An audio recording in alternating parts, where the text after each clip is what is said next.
जय हिंद साथियों, आपका लवली जी की ट्रिक में फिर से स्वागत है। जो कि आज अपने टॉपिक पे बात करेंगे राजस्थान की नदियां। राजस्थान की नदियां बहुत इंपॉर्टेंट है दोस्तों। इसको आप अपने करेंगे नक्शे के अंदर याद।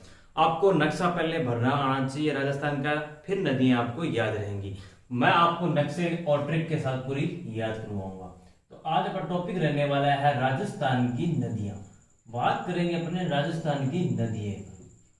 राजस्थान की नदियां बहुत आसान और बड़े ट्रिक के साथ और नक्शे में यार तीनों की के तौर पर देख के चलेंगे अपनी इनको। तो राजस्थान में बात करता हूं नदियां। नदियां तीन प्रकार की हैं राजस्थान में नदियां कितने प्रकार की हैं? तीन प्रकार की नदियां हैं। एक नदी वो एक आती है आंतरिक प्रवाह क्रम की नदी। कौन से? आंतरिक प्रवाह की नदी। आंतरिक प्रवाह की नदी। दूसरी बात करूं तो अरब सागर की नदी। कौन सी? अरब सागर की नदी। अरब सागर की नदी। तीसरी बात करूं तो वहीं बंगाल की खाड़ी वाली नदी रहती है। बंगाल की खाड़ी की नदियां।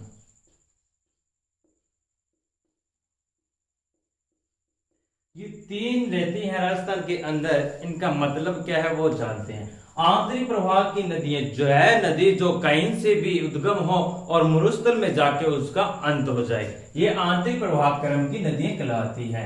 कहीं से भी शुरू इनका उद्गम हो, कहीं से भी उद्गम हो और उनका अंत कहाँ हो? मरुस्थल के अंदर उनका उद्गम हो। मरुस्थल के अंदर उनका उद्गम हो, वह आंतरिक प्रवाह क्रम की नदियां कहलाती है। बात करें अरब सागर की, कहीं से भी इनका उद्गम हो, कहीं से भी इनका उद्गम हो, लेकिन अंत में इनका पानी कहां जाना चाहिए? अरब सागर के अंदर जाना चाहिए। अरब सागर के अंदर वह नदियां जो इसमें पानी गिराती है वह अरब सागर नदियां कहलाती। बंगाल की खाड़ी में लेके जाने वाली नदियों का पानी बंगाल की खाड़ी कहलाता है। अब बात करते हैं हम अपने आंतरिक प्रवाह क्रम की नदियों। किसकी बात करेंगे? आंतरिक प्रवाह क्रम की नदियों के बारे में बात करने वाले। तो पहले देखेंगे अपने आंतरिक प्रवाह क्रम की नदियां। कौन सी? आंतरिक प्रवाह क्रम की नदियां बहुत मोस्ट इंपॉर्टेंट है, जो हर एग्जाम में इनमें से एग्जाम में क्वेश्चन आता रहता है। ठीक है, बात कर रहा हूं मैं आंतरिक प्रवाह क्रम की नदियां। कौन कौन सी नदियां आती है जो अपने इनको ट्रिक के साथ देखते हैं। इसकी ट्रिक रहती है घर में काका रूपी सास। काका रूपी सास क्या ट्रिक रहती है? घर में काका रूपी सास। एक दो बार बोलिए, आपको याद हो जाएगा। घर में काका रूपी सास, घर में काका रूपी सास, घर में काका रूपी सास, घर में काका रूपी सास।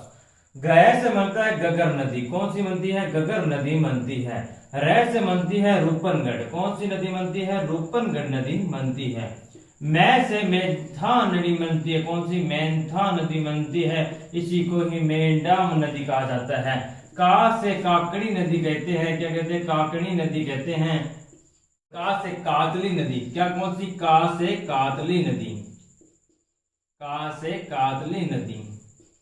रू से रूपनगढ़ नदी आ जाती है। रू से रूपनगढ़ नदी होती है।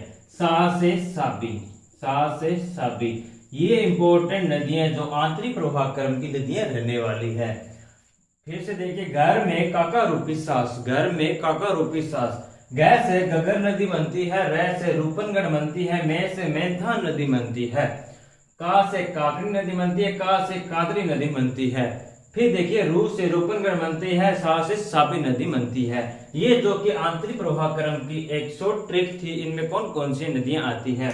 इनमें से क्वेश्चन आ जाता है कि इनमें से आंतरिक प्रवाह क्रम की नदी कौन सी है या कौन सी नहीं है, या आंतरिक प्रवाह क्रम की नदियों को सुमेलित कीजिए। इस तरह के क्वेश्चन आते रहते हैं। अब अपने बात करते हैं एक एक नदी के ऊपर। आंतरिक प्रवाह क्रम की पहले सबसे बड़ी नदी की पर बात करेंगे। सबसे बड़ी लंबी नदी है इसके अंदर गगर नदी। बात करते हैं अपनी पहली नदी के ऊपर। पहली नदी रहने वाली है अपनी गगर नदी। कौन सी है? गगर नदी पर बात करेंगे।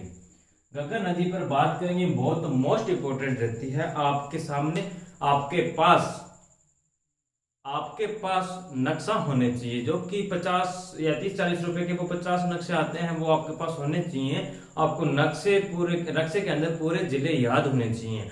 हर जिले के अंदर अपने न्यू नदी निकालेंगे, वो नदी नक्शे के अंदर ही याद रहेगी। कम से कम वो ले आपको जिले याद नहीं है तो फर्स्ट दिन आप उनको देख देख के भरिए, सेकंड दिन थोड़ा कम देखिएगा, तीसरे दिन उनको फिर आप बिना देखे भरने की जरूर कोशिश करें। इसी तरह आपको नक्शे भी याद हो जाएंगे, नक्शे के अंदर जिले याद हैं तो फिर आपको नदी बहुत आसान तरीके से याद होंगी। अब बात करता हूं मैं घग्गर नदी के ऊपर। घग्गर नदी के ऊपर अपने नक्शा के अंदर ये इस तरह के दो जिले दिखाई दे रहे हैं आपको। उत्तर दिशा की ओर दो जिले दिखाई दे रहे हैं। एक तो है गंगानगर। कौन सा है? गंगानगर। कौन सा है? गंगानगर दिखाई दे रहा है। नक्शे के अंदर आपको गंगानगर दिखाई दे रहा है। क्या देखें? गंगानगर और हनुमानगढ़। ये रहने वाला है गंगानगर और ये रहने वाला है हनुमानगढ़। दो जिलों के अंदर से ये नदी निकलती है। दो जिलों के अंदर से नदी निकलती है। अब आप क्या कीजिएगा, डॉट लगाइए। 1 2 3 4 4 राजस्थान से 12 डॉट लगाइएगा और वहीं अंदर हनुमानगढ़ के 5 डॉट लगाओ। 1 2 3 4 और 5 डॉट आप हनुमानगढ़ जिले के अंदर लगा लीजिए। उसके बाद 3 डॉट गंगानगर जिला के अंदर लगाइए। 3 डॉट गंगानगर जिले के अंदर लगाइए और एक लास्ट पॉइंट जो पाकिस्तान में ये नदी चली जाती है वहां लगाइए। अब ये डॉट देखिए कितने हैं? 1 2 3 4 5 6 7 8 9 10 11 12 13 डॉट आप नक्शे के अंदर यूं लगा लो, नदी पूरी कंप्लीट हो जाएगी यहां से। तो पहले डॉट पर काम करेंगे। पहले डॉट पर पूछा जाएगा इसका उद्गम। घग्गर नदी का उद्गम कहां से होता है? तो उद्गम पूछ लिया जाए तो इसका उद्गम होता है हिमाचल प्रदेश के शिवालिका की पहाड़ियों से। कहां से? शिवालिका की पहाड़ियों से इसका उद्गम होता है। कहां से होता है? शिवालिका की पहाड़ियों से इसका उद्गम होता है। तो वही दूसरा टॉपिक आ जाता है। जिस टॉपिक पर बात करूं, इस बिंदु पर बात करूं, इस बिंदु के ऊपर यहाँ चंडीगढ़ शहर भी बसा हुआ है। कौन सा शहर है? चंडीगढ़ शहर घग्गर नदी के ऊपर बसा हुआ है। आगे बात कर ली जाए तो यहाँ हरियाणा के अंदर ही बनवाली सभ्यता है। कौन सी? बनवाली सभ्यता इसी के ऊपर है। बनवाली सभ्यता इसी के ऊपर है। और यहाँ बात किया जाए नेक्स्ट बिंदु के ऊपर तो यहाँ ओटू झील पड़ती है। कौन सी? ओटू झील पड़ती है। ओटू झील आपसे पूछ लिया जाए तो ये सिरसा के अंदर है। कहाँ है? सिरसा के अंदर है। सिरसा के अंदर ओटू झील है। वहीं ये राजस्थान में प्रवेश करती है नदी। तो यहाँ हनुमानगढ़ जिले के अंदर इस बिंदु के ऊपर टिब्बी नामक तहसील। कौन सी? टिब्बी नामक तहसील और तलवाड़ा नामक गांव के अंदर से प्रवेश करती है। घग्गर नदी राजस्थान के अंदर हनुमानगढ़ के अंदर टिब्बी नामक तहसील व तलवाड़ा नामक स्थान से प्रवेश करती है।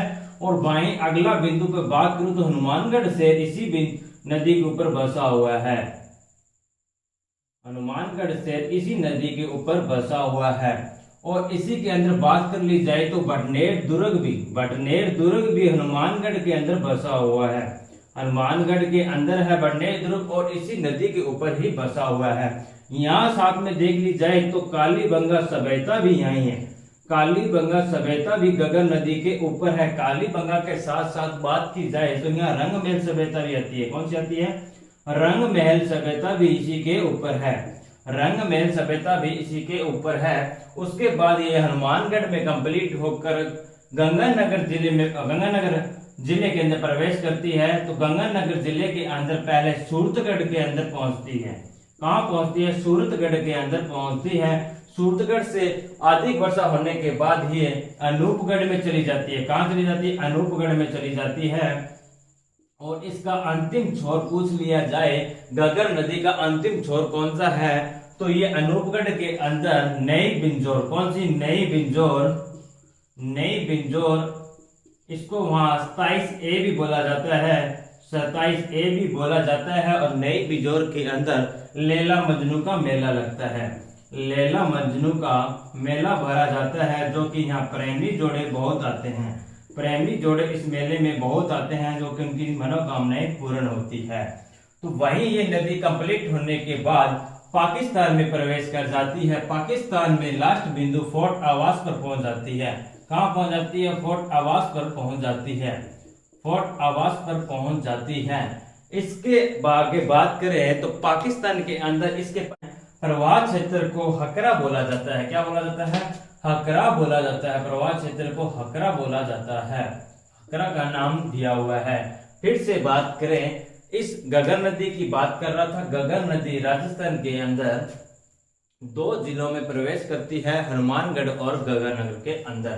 तो इसका उद्गम की बात करें तो पहला बिंदु था अपना हिमाचल प्रदेश की शिवालिका की पहाड़ियों से प्रवेश करती है। वहीं दूसरे बिंदु पर बात करूं तो चंडीगढ़ शहर इसी नदी पर स्थित है और बनवाली सभ्यता भी इसी पर स्थित है।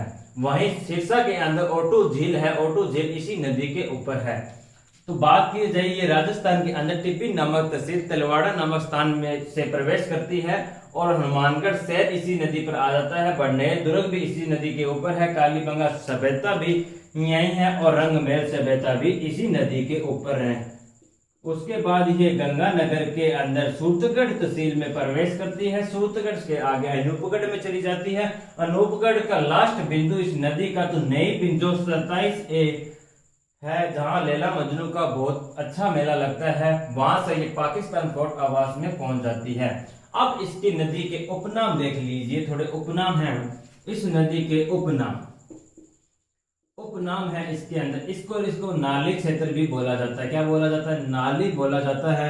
मर्द नदी बोला जाता है। नट नदी बोला जाता है और सरस्वती नदी बोला जाता है। सरस्वती नदी बोला जाता है। द्वस्वती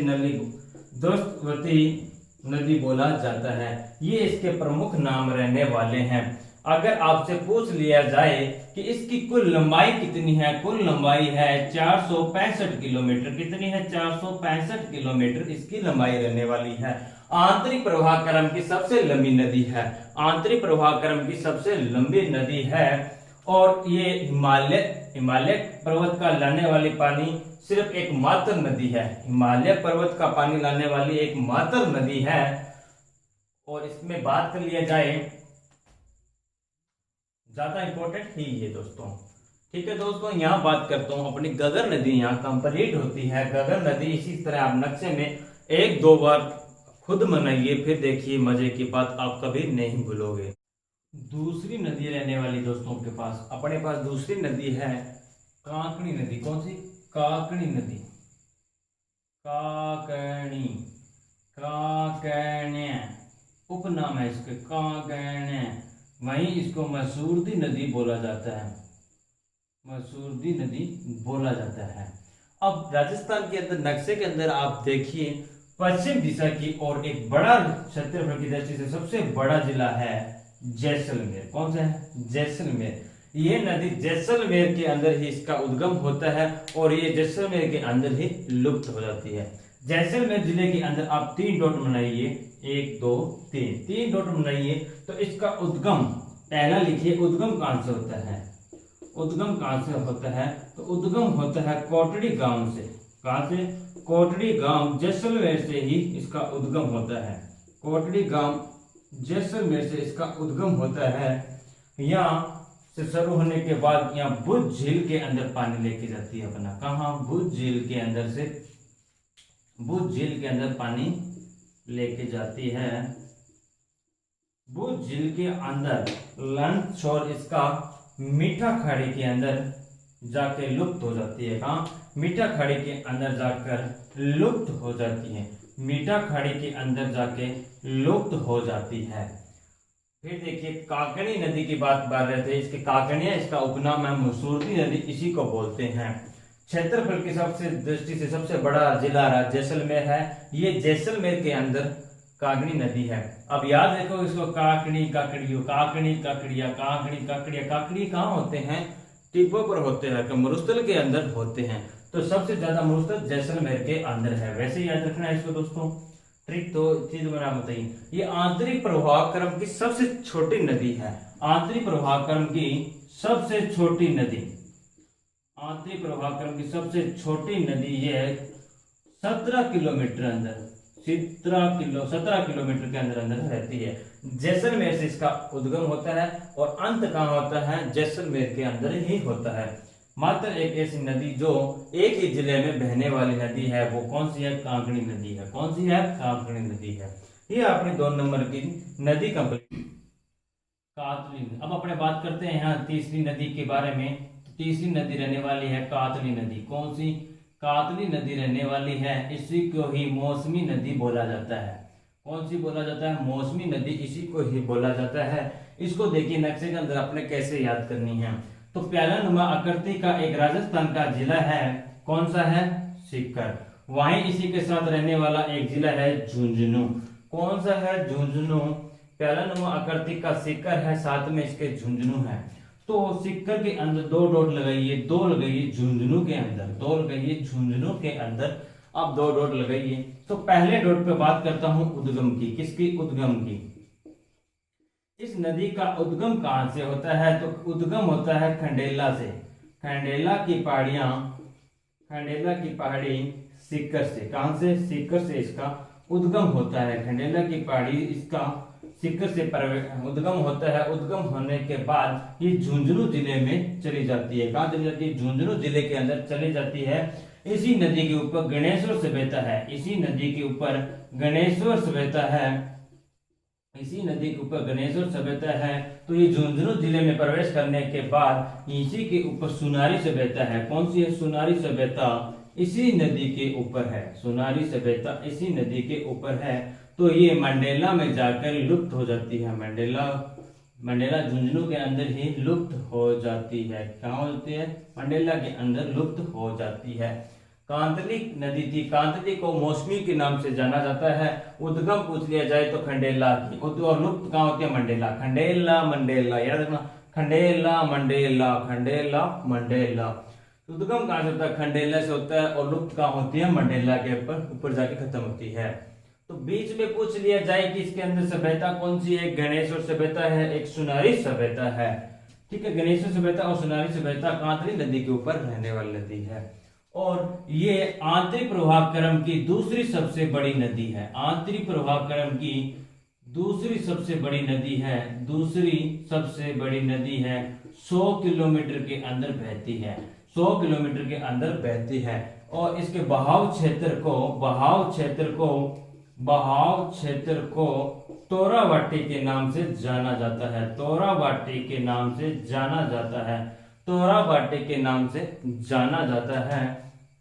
और ये झुंझुनू जिले को समान 2 भागों में विभाजित करती है। झुंझुनू जिले को समान 2 भागों में विभाजित करती है। ये दोस्तों थी अपनी अब 4 नंबर पर रहने वाली दोस्तों अपनी नदी है साबी नदी। कौन सी है, साबी नदी पर बात करेंगे अपनी। साबी नदी आंतरिक प्रवाह क्रम की चौथी नदी पर आ गई अपनी। चौथी नदी साबी नदी पर बात करते हैं। तो ये जयपुर के अंदर, अपनी राजधानी जयपुर के अंदर, उसी के पास जिला लगने वाला अलवर। कौन सा जिला लगने वाला, अलवर के अंदर 2 जिलों के अंदर बहने वाली नदी है। पहले देखिए आप डॉट लगाइए जयपुर के अंदर। जयपुर से अंदर बहती हुई सीधी हरियाणा में चली जाती है। ये नदी कहाँ चली जाती है, हरियाणा के अंदर चली जाती है। तो इसका उद्गम स्थान देखते हैं। उद्गम स्थल होता है, इसका उद्गम स्थल देखें तो इसका उद्गम स्थल है सेवर की पहाड़ियों से। कहां से, सेवर की पहाड़ियों से निकलती है। सेवर की पहाड़ियां, सेवर की पहाड़ियां कहाँ है, सेवर की पहाड़ियां जयपुर के अंदर है। कहाँ है, जयपुर के अंदर है। याद रखेंगे, देखिए से साबी से सेवर क्या है, से साबी से सेवर, से साबी से सेवर की पहाड़ियों से इसका उद्गम होता है। और इसी नदी के ऊपर जोधपुर से बहता है। कौन सी है, जोधपुर से बहता इसी नदी के ऊपर बनी हुई है। जोधपुर से बहता इसी नदी के ऊपर बनी हुई है। ध्यान रखना दोस्तों, जोधपुर से बहता जोधपुर के अंदर नहीं है, जबकि जयपुर के अंदर है और साबी नदी के ऊपर है। कहाँ है, साबी नदी के ऊपर है। ये प्रमुख इसके अंदर और अलवर के अंदर कुछ नहीं रहने वाला है। ये लास्ट बिंदु गुड़ग्राम या गुड़गांव हरियाणा के अंदर चली जाती है, हरियाणा के अंदर चली जाती है। तो वहीं जाकर नसबगढ़ झील के अंदर अपना जल गिराती है, नसबगढ़ झील के अंदर जाकर अपना जल गिराती है। ये उत्तर दिशा की बहने वाली, उत्तर दिशा की ओर बहने वाली एकमात्र नदी है, उत्तर दिशा की ओर बहने वाली एकमात्र नदी है। और ये प्रमुख नदी पूछ ली जाए आपसे, क्या प्रमुख नदी पूछ ली जाए तो ये प्रमुख नदी अलवर की रहने वाली है। किसकी है? अलवर की रहने वाली नदी है, अलवर की नदी रहने वाली है। प्रमुख नदी पूछ ली जाए तो सातवीं प्रमुख नदी किसकी है? अलवर जिले की है, अलवर जिले की प्रमुख नदी रहने वाली है। ये नदी भी कंप्लीट होती है दोस्तों। एक बार फिर से देखिए, जयपुर और अलवर के अंदर ये नदी बहती है। जयपुर के अंदर सहस से सेवर की पहाड़ियों से इसका उद्गम होता है, जोधपुर से बहता इसी की नदी के ऊपर है। और बात करते हैं अलवर के अंदर बहती हुई गुड़ग्राम हरियाणा के अंदर नसबगढ़ झील में जाकर अपना जल गिराती है। प्रमुख नदी पूछ लिया जाए तो अलवर की प्रमुख नदी है दोस्तों। ठीक है, एक भी कंप्लीट होती है। बात करेंगे 5 नंबर रूपा रेल की। किसकी करेंगे? रूपा रेल नदी की भी बात करने वाले हैं। रूपा रेल की आंतरिक प्रवाह क्रम की 5वीं नदी देखिए रूपा रेल। तो रूपा रेल का उपनाम देखिए क्या है, उपनाम पूछ लिए जाते हैं, बहुत इंपॉर्टेंट रहते हैं। इस नदी को लसवारी नदी कहा जाता है। क्या कहा जाता है? लसवारी नदी, लसवारी नदी व व्राह्य नदी, व्राह्य नदी बोला जाता है। अब नक्शे के अंदर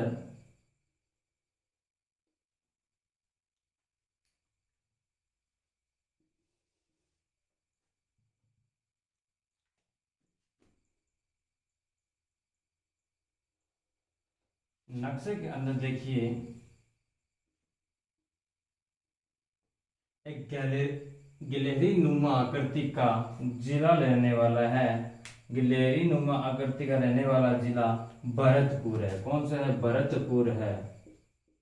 और उसी के पास यहाँ अलवर जिला है। कौन सा है? अलवर जिला है। अलवर जिला रहने वाला है। अलवर जिला में एक डॉट लगाइए, फिर डॉट आप 3 यहाँ लगाइए। भरतपुर के अंदर, भरतपुर के अंदर 3 1 4 डॉट लगा लीजिए। क्या? 4 डॉट लगा लीजिए।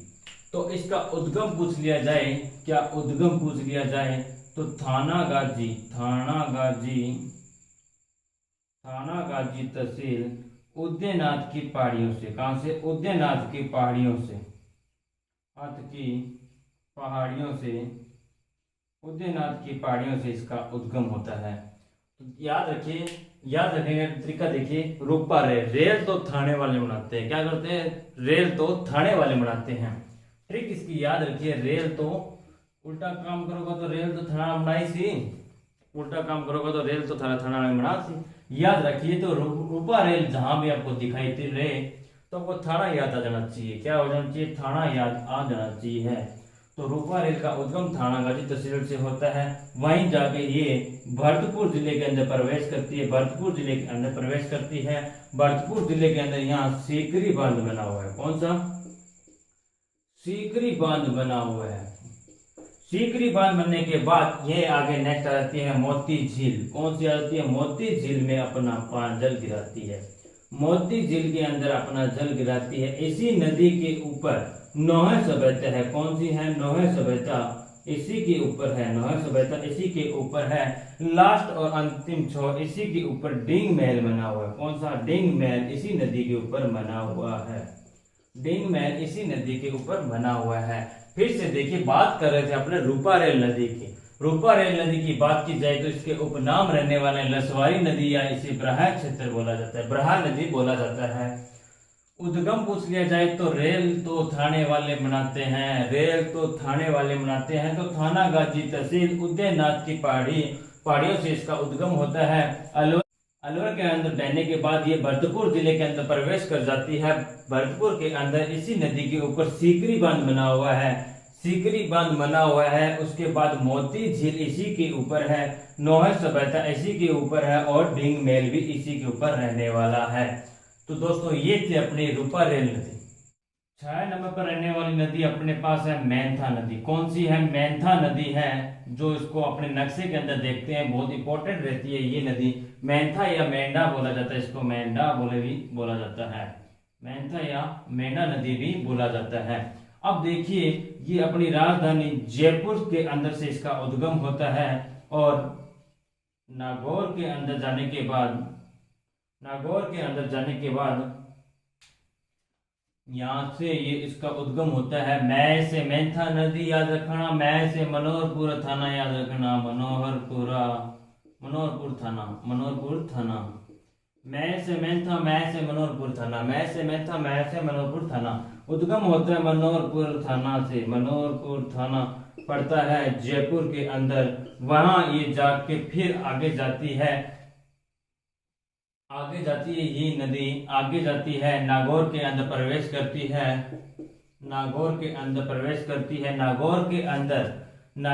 अंदर लूणवा जैन तीर्थ स्थल इसी नदी के ऊपर है, लूणवा जैन तीर्थ स्थल इसी नदी के ऊपर है। फिर ये नदी सांबर झील में अपना जल गिराती है, सांबर झील के अंदर अपना जल गिराती है। फिर देखिए बात कर रहा था मेंथा नदी के ऊपर, मैं से मेंथा, मैं से मनोहरपुर थाना, मैं से मेंथा, मैं से मनोहरपुर थाना। मनोहरपुर थाना जयपुर के अंदर इसका उद्गम होता है। जयपुर के अंदर ये झील नागौर के अंदर चली जाती है। नागौर के अंदर जाने पर एक इसके ऊपर लूणवा जैन तीर्थ स्थल स्थित है। उसके बाद ये सांबर झील के अंदर जल गिराती है। कहाँ गिराती है? सांबर झील के अंदर जल गिराती है। वहीं नीचे जिला रहने वाला है एक अजमेर। कौन सा रहने वाला है? अजमेर जिला रहने वाला है। इसके बाद अजमेर जिला रहने वाला है। अजमेर जिले के बाद मैं बात कर लूं, यहाँ एक नदी निकलती है रूपनगढ़।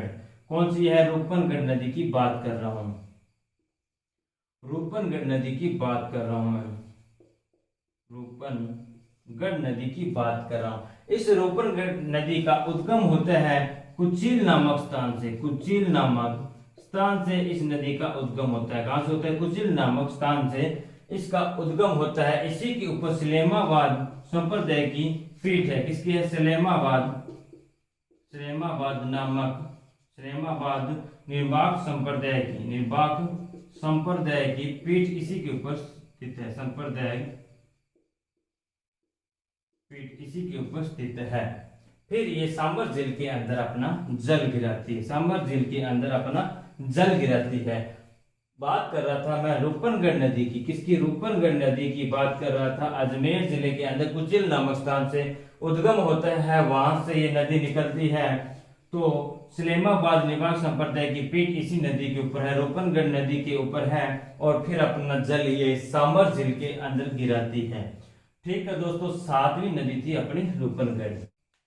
ठीक है दोस्तों, ये आंतरिक प्रवाह क्रम की मैंने आपको 7 नदी पूरी कंप्लीट करवा दी हैं, ट्रिक के साथ और नक्शे के अंदर याद करवाई है। ऐसे ही नक्शे लेना और आपने जैसे मैंने समझाया है वैसे वैसे आप नक्शे के अंदर बिंदु लगा के नदियां बनाइए और आपको हमेशा याद रहेगी।